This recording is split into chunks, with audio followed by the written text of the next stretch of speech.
Thank you all for joining us. Welcome to Worship Culture, and I'm excited to have Prakriti. So, I don't know how to introduce her other than she's a Bible scholar. No, actually, she is.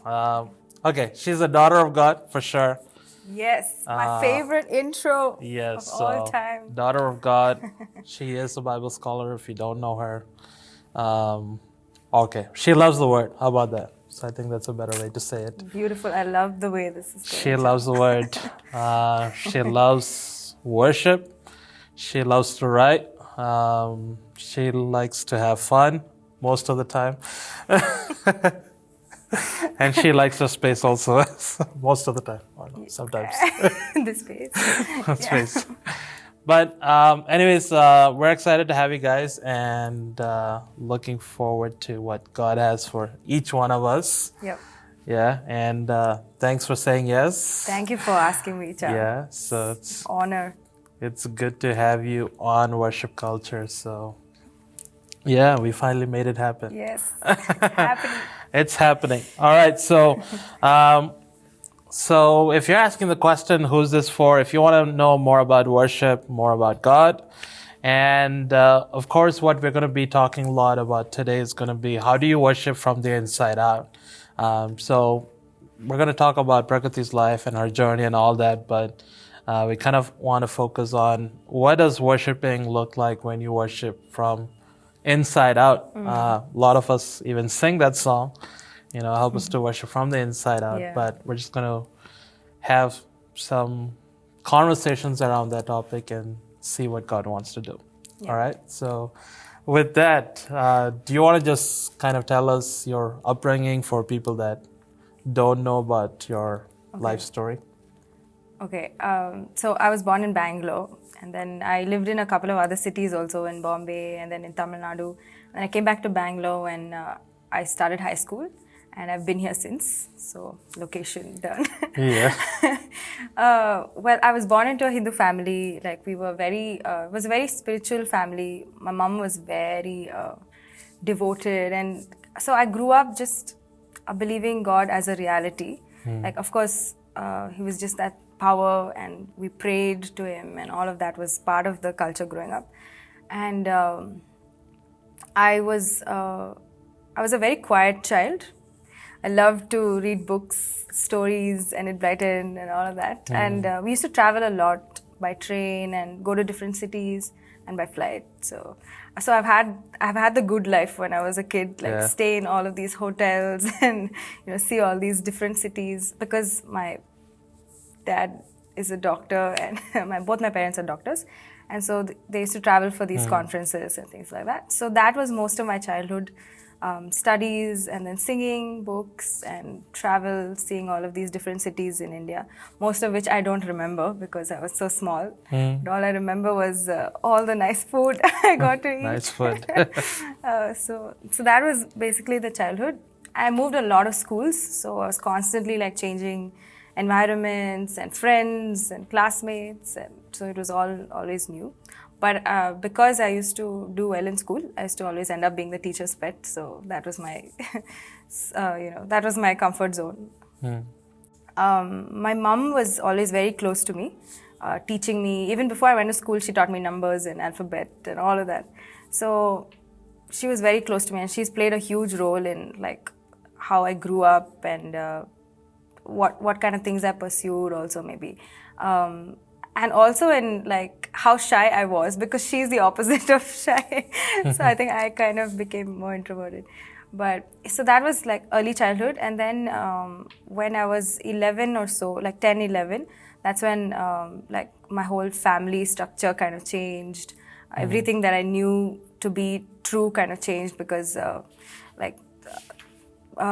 basically my dad wanted to leave, and that changed everything for us. Like suddenly everything was different, because the family that we knew, like life as I knew it, kind of just completely flipped. And that's when we were struggling a lot in terms of just everything in life, like health and where to go, what to do. And that's when someone told us about Jesus, and they said because we were going through a lot of spiritual things as well. And in India, you have so many solutions for spiritual things. So we tried all of those solutions, but nothing was really working. And so this was like another solution that someone offered: just go to this prayer meeting. But when we actually went there and we heard the gospel, we heard about this God who loves us so much that he took death upon himself. Like he gave himself to death on a cross, and that was the first mystery I had to grapple with. I was like, who is this Jesus? Why would he do this for the world? And processing all of that. And that was it was a crucial turning point, because we encountered Jesus more than in my mind. I encountered him, as a person. Like that's how it was. Like, I'm meeting you. So it was just like, okay, now it was just like a process of just giving over our life to him and being like, okay, we don't know what to do anymore in our life, but they say you know everything and you're God, so you take over from this point. And so that was the turning point. And after that was a completely different journey. Like, everything about my life changed.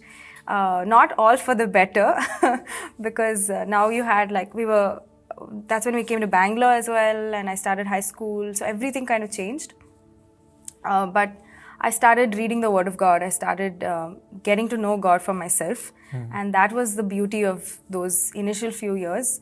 There was so much pain that was there in our home. Like, every day, there wasn't much to look forward to, because everything felt really hopeless. Because we were enjoying life, we were having the time of our life before that, because everything was fine. But now we had to think about everything, think about, what to say to people when they ask, oh, where's your dad? And things like that. But even through that, I think the beautiful part was getting to know this God who suddenly came after us. It looked like, he literally took us from a very shaky situation and just put us in a new place.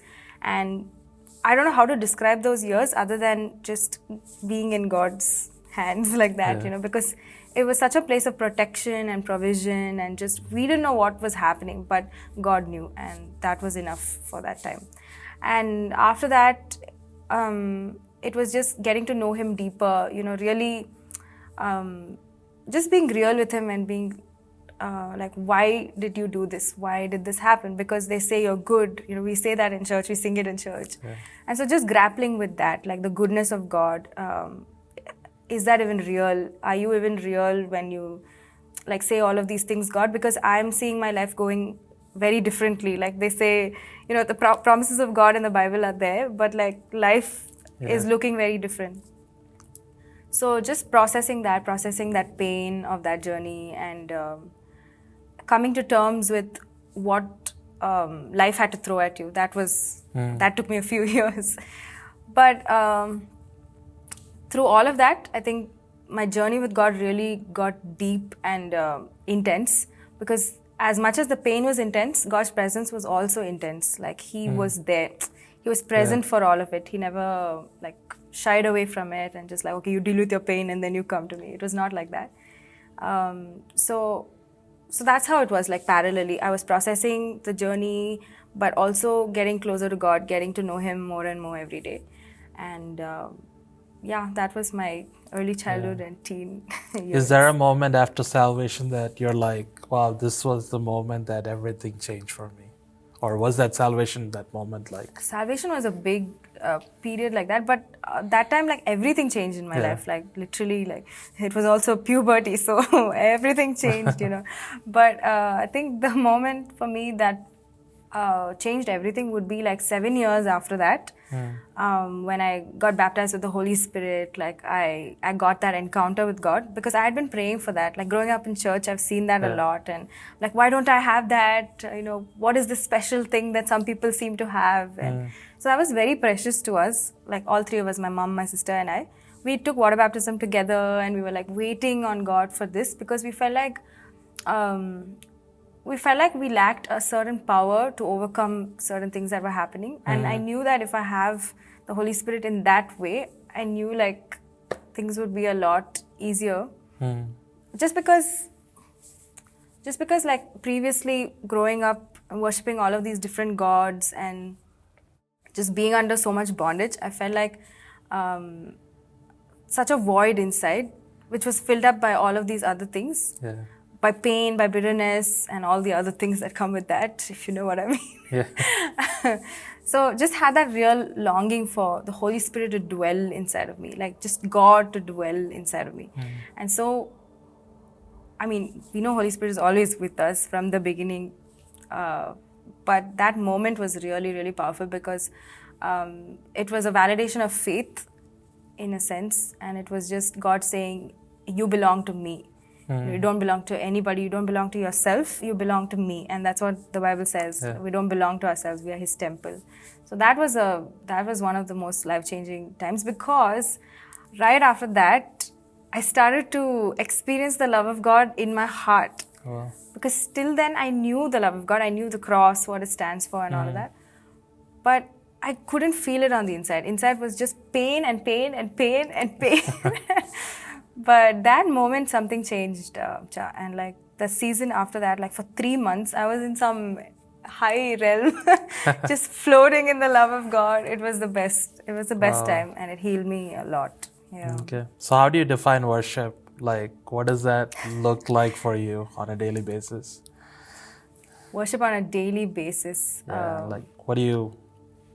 On a day, like, yeah, I mean, worship, first thing we think is stage and songs Yeah. and things like that. But for me, it would be just loving God and being loved by God. That's at the central part of it. Because, I mean, that's the only thing that stays with you on a day-to-day basis. Things keep changing, situations change, your responsibilities change. Not every day you have to go lead worship on stage. Some days you just have to do laundry and go to the terrace, look at the sky. But, you know, finding God in the midst of all of that, in every moment, and just, not just knowing that He's there, but knowing how much He loves you and loving Him out of that place, I think that's the core of worship for me. Okay. Wow. Okay. So I think everybody would probably know you, or people that don't know you. Prakriti is an amazing worship leader. Okay, so now she's just gonna shy away, disappear into thin air. But if God had to take worship away from you, if He had to take music away from you, if He had to take lyrics away from you, if He had to take the platform, Yeah. you know, that you get to sing on, Yeah. how would you define yourself, like As a person. as a person in God? All right, what does that look like for you? If God says, Yeah. like, He shows up today and He's like, "Hey, I want you to put everything on break for Right. a season." Well, God kind of actually did that for a few years before. So I wasn't always leading worship. I grew up in church, wanted to be in the choir, but I was very hesitant because, you know, choir and stage and all of that.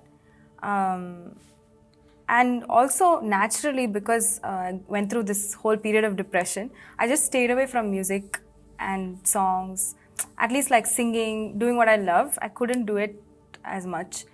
So in a sense, I've already had that kind of break away from this. So I think identity-wise, it got defined in a way that I don't see myself as a worship leader or...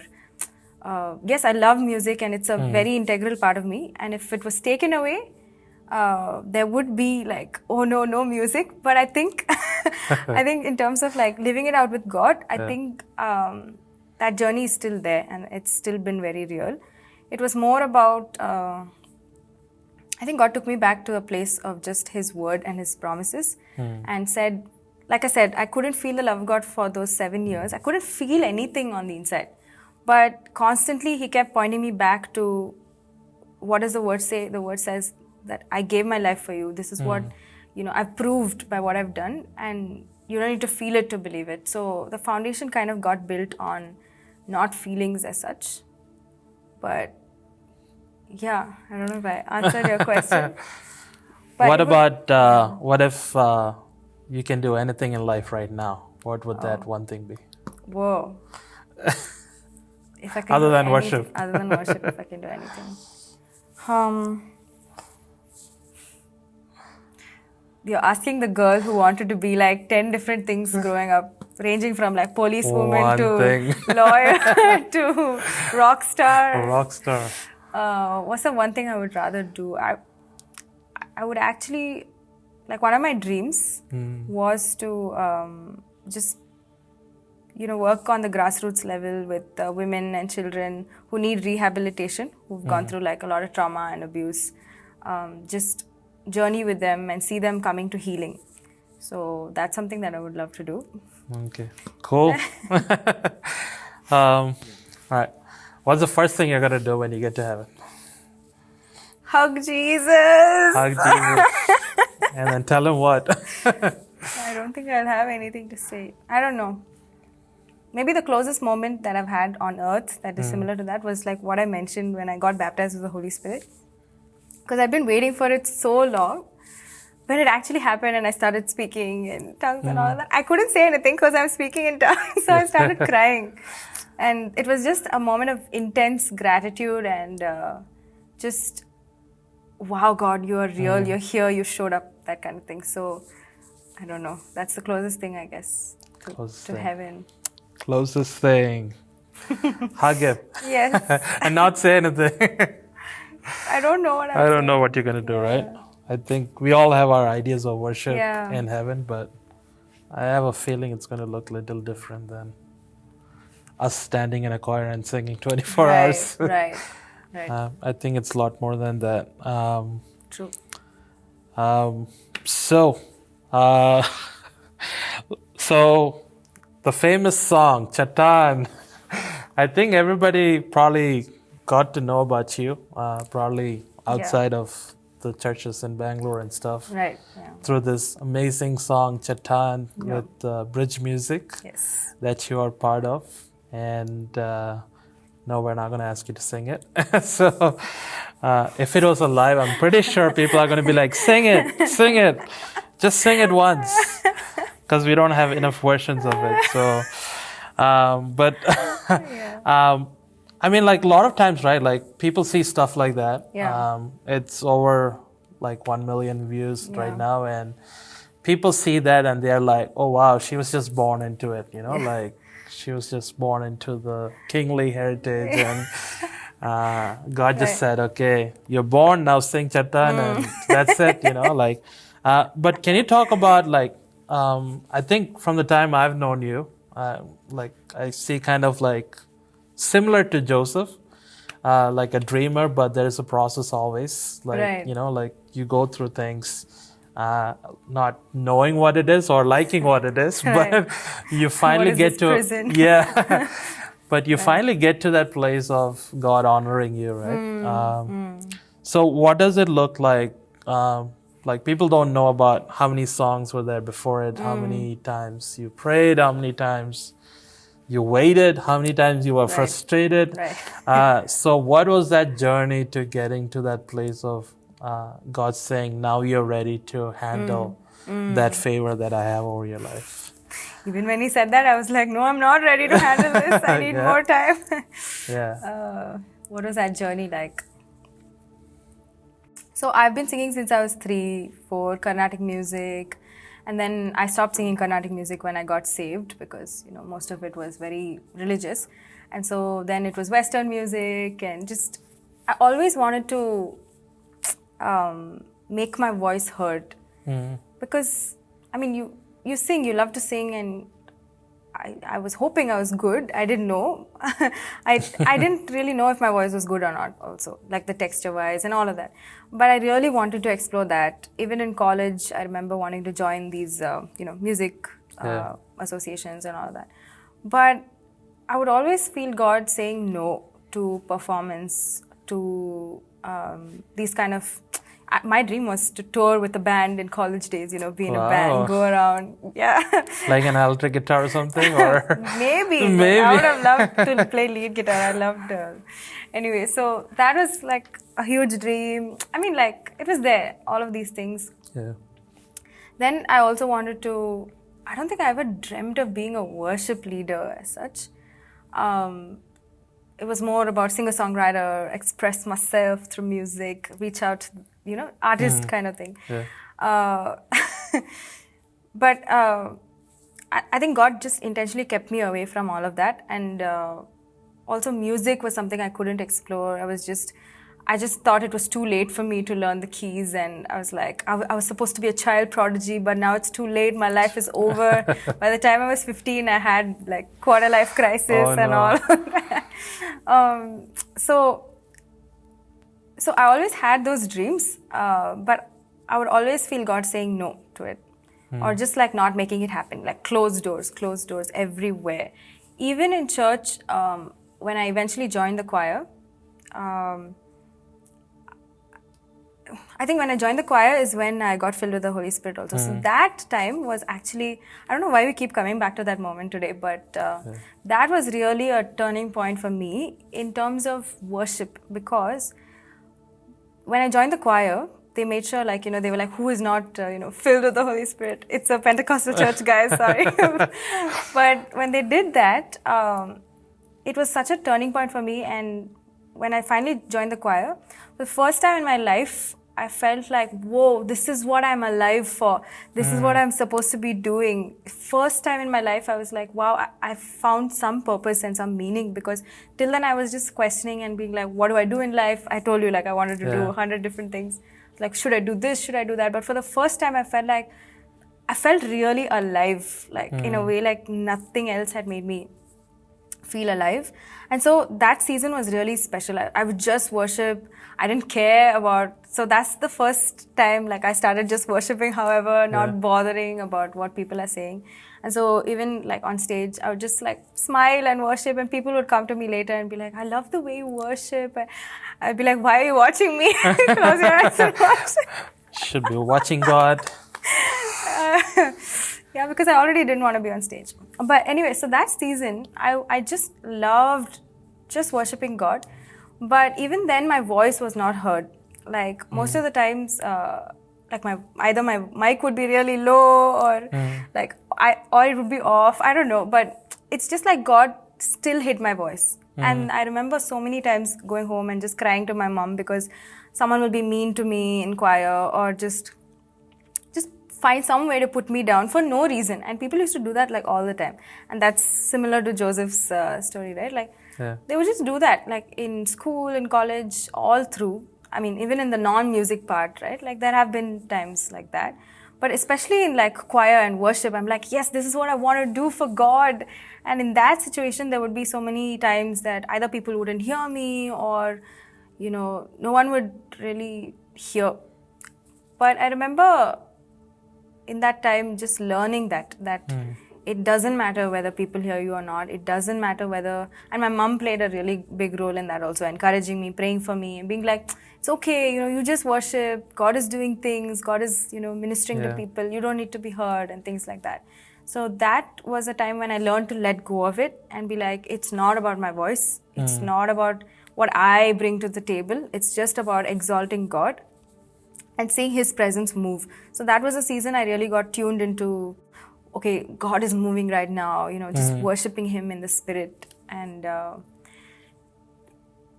then when I came to face, and, that was one of the lowest points of my life, because before I came here, because I had just kept everything. Thank God it was before. It was before.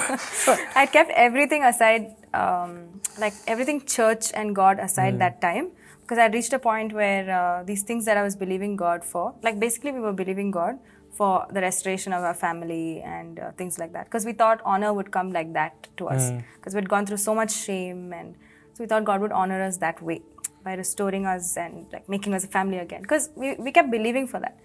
But when that didn't happen, I had another breakdown in my spiritual journey. And I was like, I still worshipped God, but it was from a place of, yes, God, you deserve my worship, you can have my worship. But my heart was like, I shut off parts of my heart. And those were like the hardest years of my life, more than what I went through initially, because I tasted intimacy with God, I tasted this place in His presence. And then I had just got shut out of that. So like 2014, 13, 14, 15, I was just pursuing my career, my education, my master's. I was like, I need to work. I need to make my own life, be the architect of my destiny. Because God, I mean, it's good to do that, but I just shut God out of it because I was like, you're not really concerned about my happiness. You just want me to lay down everything, surrender, sacrifice. But in doing that, I also really shut myself out from the presence of God. And after a while, I couldn't get back to it as much as I tried. I wanted that place of intimacy. I longed for that, but somehow I just couldn't. And I came to, like when you run after the things you want, eventually you come back to square one. And I landed there, and like I was at like rock bottom because my health was gone, my emotions were all over the place. I was so stressed out in life. And I was just at my lowest point, and I was like, God, this is not what I want. I want you. I really want you. I can't go ahead without you. And I knew that my career as business psychologist or, HR, I was into HR. So I knew that was not, I knew there was something more, and I was like, I'm dying on the inside. If I don't have what God wants me to have, it's just all like just withering away on the inside. And it started to show on the outside as well, like inside out. Yeah. It did. It really, like all the areas of my life started suffering because on the inside I was not prospering, I was not thriving.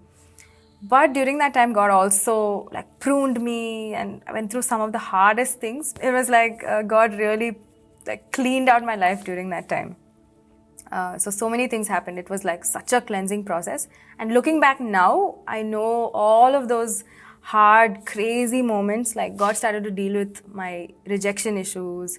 He started to show me like how to deal with insecurity. Like I knew I had insecurities, but that was the time God was doing something that I couldn't do for myself by just putting me through that process. And though it was painful, I think it was some of the best years of my life because of what God did. And after that, He brought me to the house, to face-to-face. And I know I talk about face-to-face a lot and the people here and a lot. The thing is, like that season was, I told you I was at my lowest point, and I couldn't find my way back into God's presence. But the first time I stepped into this place, I was like, zoop, like I was taken into that place in the throne room suddenly. I found myself there and I was like, I know this place, I've been here before. And I freaked out. I was like, I'm never coming back to this place again. I left, and then, in January I came. And then after that, I only came back for the internship. God brought me back, yes. Praise God. But I was just so like shaken up by His presence here. And that's when God restored that place of intimacy. And that's why it's so special to me. Wow. So cool. So, yeah. Sorry, do long people, story. no, it's okay. Do people just contact you to say, hey, sing Chatan, or what happens? No, Say, can you do one more cover on Chatan? No. No, I think, so with Chatan, I think what people, like, I think they are so blessed by the anointing on that song and what ministers to them out of that song. Yeah. So they just, I think it excites them to, whenever I'm there, they just want to, or they may be trying to verify, is this the girl? Can she really sing like that? Can she really sing like that? Yeah. Maybe. Yeah.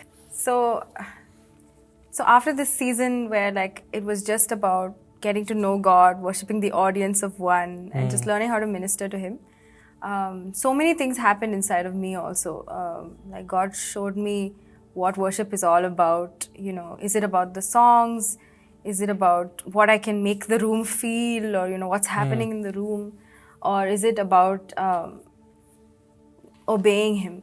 Like even when leading here, right? Like moment by moment, we would depend on Him. Like so many times, we would have a song list, but then like the Holy Spirit would be leading in such a very close manner that you'll know in that moment, okay, this song or something else, right? And just that whole experience has been one of the most precious things, because worship in the end is that. It's just like looking at His face and responding to that. Gazing at Him and obeying Him in response to whatever He's saying, right? And so that's one of the most important things I learned about worship as well. And so and that's how God prepared me for that whole season. Before Chatan happened, I kind of knew God was bringing me out of hiding. Because I knew God had intentionally been hiding, because it was obvious by then. So I was like, okay, I know God had a purpose, He had a process, and I could feel the weight of that whole call and that whole destiny also. And I felt like my time here, those 3 years that I was here, God really prepared me with so much of encouragement, so much of guidance, so much of correction, character pruning through Mr. Nixon, Lino Gobes. Fun Much part. needed. No, but like these are the things that really shaped me and prepared me for to even handle something like this. So when it actually happened, it wasn't about my voice being out there or people saying, because it could have, like, one thing I was really worried about was, oh my gosh, this is gonna get to my head, this is gonna ruin my relationship with God, I'm gonna fall like Lucifer. Oh, no. But I think by that time God had prepared me so much that I wasn't consumed by that fear, at least. Because even being here at the house, people telling me how blessed they were through the worship, and I knew like it could only be God, because there were so many moments when I was so out of it.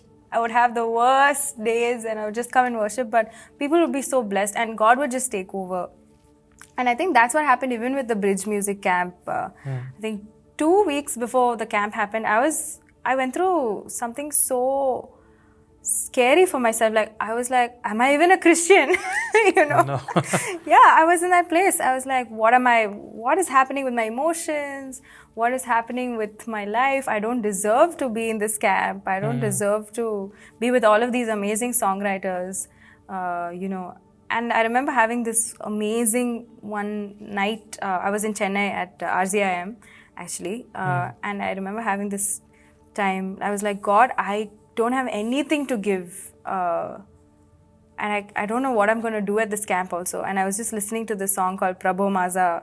It's the first time I heard that song. Rachel has sung it from Bridge. So I was listening to their songs, trying to prepare for the camp. But I encountered this song and I don't know, that whole night I just didn't sleep. I was just like, God, it's you or nothing else. Like, there's nothing else that I can do. And I just kind of just gave myself over to Him completely. And it was just that availability. I said, I have nothing to give, but I'm going to go there because you made this happen. You called me to this. And so I'm just going to go there and you do whatever you need to do. Wow. And that's actually the backdrop for Chatan. Yeah. So probably people don't know. You didn't even write it. I didn't write it. But you end up singing it. Yeah. So we just wrote it at the camp and then Sam says, come and sing it. And I was like, we were all really encountered by that song. Actually, like a couple of other songs were even better and we were like, these are the songs. No one knew that this song will, no one knew. But something about that melody, the chorus, that melody really like spoke to us so much. And I was so honored to be able to sing that song. So what does it, I know like all of us as worship leaders, right? Like we go from that journey of, I need to get on the stage, right? Like, because like we so look forward to, we know like we have a gift inside and we're like, we want to somehow use it. And the only way we see it being used is get on a platform. Right. That's all the time we have for this week. Join us next week, same time, to listen to the rest of this conversation.